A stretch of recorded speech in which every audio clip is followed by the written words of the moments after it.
সেনাবাহিনী প্রধান জেনারেল ওয়াকারুজ্জামানের সঙ্গে সাক্ষাৎ করেছে পাকিস্তানের জয়েন্ট চিফ অব স্টাফ কমিটির চেয়ারম্যান জেনারেল সাহির শামশেদের নেতৃত্বে একটি প্রতিনিধি দল।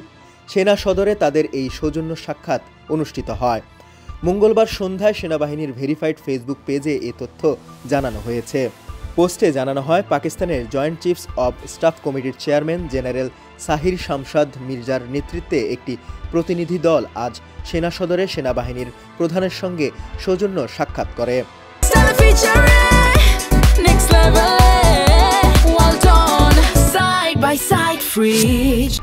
সাক্ষাৎকারকালে পারস্পরিক কুশল বিনিময়ের পাশাপাশি তারা দুই দেশের মধ্যে প্রতিরক্ষা ও নিরাপত্তা খাতে সহযোগিতা আরও জোরদার করার বিষয়ে আলোচনা করেন। এছাড়া যৌথ সামরিক প্রশিক্ষণ, সেমিনার ও পরিদর্শনের মাধ্যমে সামরিক সম্পর্ক সম্প্রসারণের সম্ভাবনা নিয়েও তারা মতবিনিময় করেন।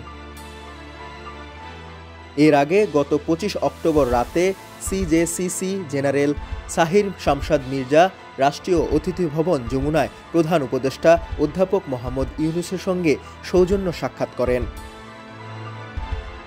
সাক্ষাৎকারকালে বাংলাদেশ ও পাকিস্তানের দ্বিপক্ষীয় সম্পর্ক, বাণিজ্য ও বিনিয়োগের ক্রমবর্ধমান গুরুত্ব, প্রতিরক্ষা সহযোগিতা সহ বিভিন্ন বিষয়ে আলোচনা করেন। ডেস্ক রিপোর্ট, সমকাল।